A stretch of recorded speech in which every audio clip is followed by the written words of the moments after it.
We are, kids, in chapter 8 of this book we are going through by Gail Herman on what is climate change. You have learned a lot, and maybe you are too young to even know what we mean by politics, but maybe you are in grade 9, 10, 11, 12. In India, grade 11, 12 are not high school, but in the US they are called high school. But anyway, maybe you're in high school or the upper grades and you understand what is politics. For those who are too young, it's just where we elect leaders by some process and they go and run a government which makes decisions on who pays taxes, how much taxes, how to build roads, how to repair roads, how to manage disasters, and how to manage climate change. And this is important because if they are in charge of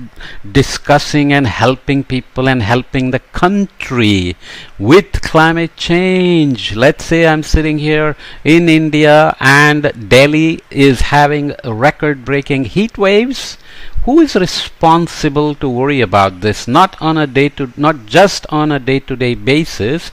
There is a disaster management agency, there is a weather forecast agency. They work together and they announce that heat wave is coming and old people shouldn't go outside, kids shouldn't play outside. They set up these shelters for people and so on and so forth.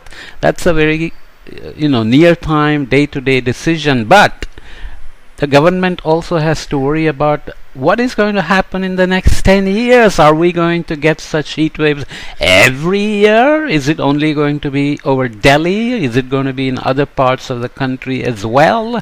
And so on. And then they have to find the money in the budget and start making plans like, set up hospitals, set up these shelters for people to go when it's too hot because the shelter has some fans and air conditioners and there is water available, and free bus rides are given to people so that they don't have to walk in the sun and so on and so forth. So, and maybe plant more trees and reduce emissions, reduce pollutions.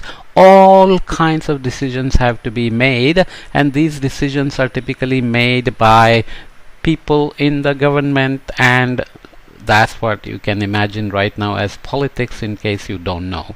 So this chapter here is purely from the US, but at the end I've added some other information about other countries. And if you're old enough to read the newspapers, you may be reading about Brazil, where the last president, Mr. Bolsonaro, was saying, oh, climate change is not a big deal. We can cut down the Amazon forest and develop it and sell the wood and so on and so forth.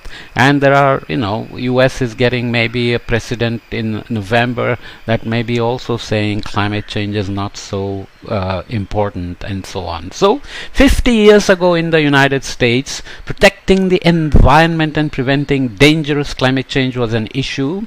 Everyone got behind. They started worrying about air quality, water quality, protecting parks, and so on and so forth. The two major political parties in the US are Democrats and Republicans, and they took the same stand: make Earth cleaner and greener.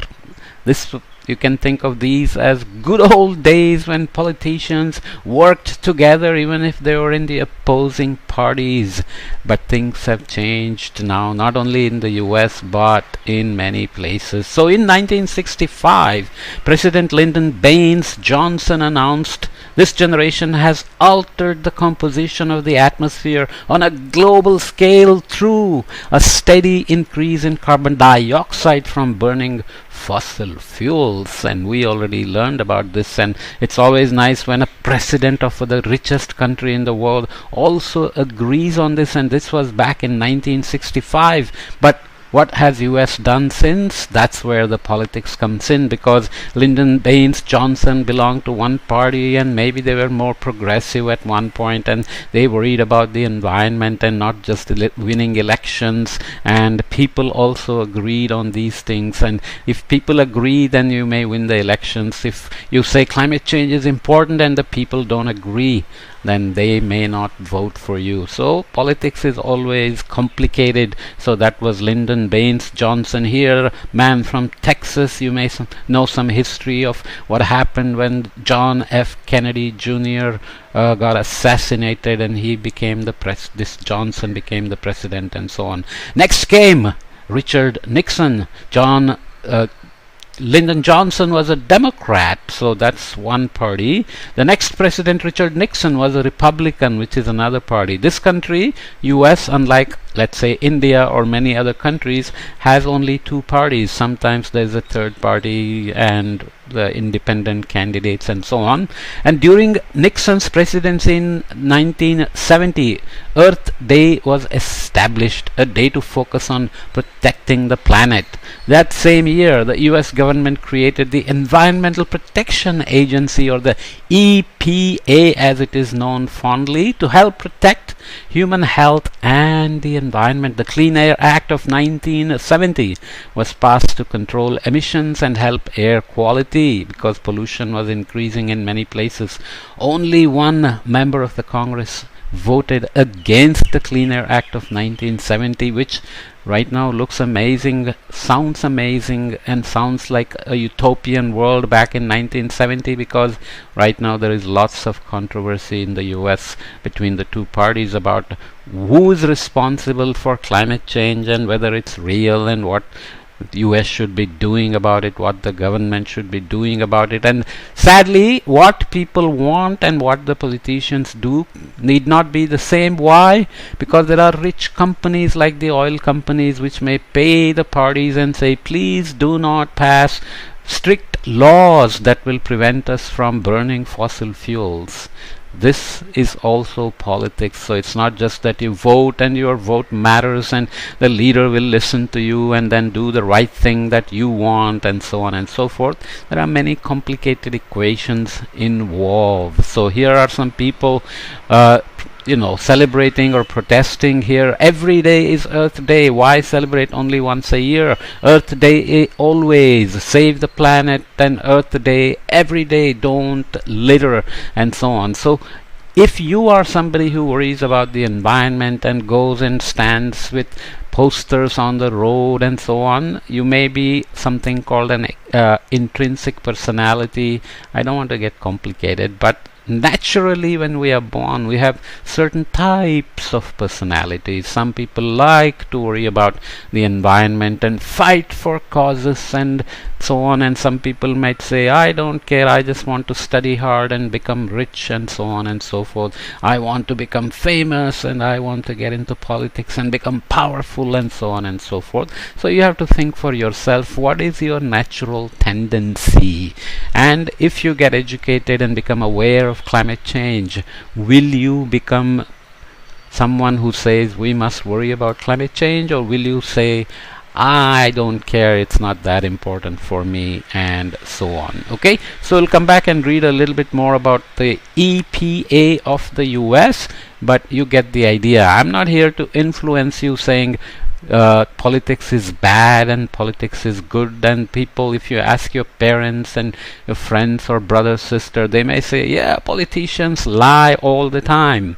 So you have to decide whether politicians are making good decisions and bad decisions, and whether they are only worried about winning elections, or whether they are worrying about the country and the world and the humanity and the citizens of its country, and so on and so forth. Complicated issues, but if it's a topic of interest to you, then you may want to pay attention. Okay, so see you in the next podcast talking a bit more about EPA. Every country has some sort of a agency that worries about enforcing rules so that industries don't just release a lot of poisonous gases and harmful emissions into the atmosphere, or release something into the water without telling anybody, or release too much of it and not worry about what happens, or put something into the ground, and so on and so forth.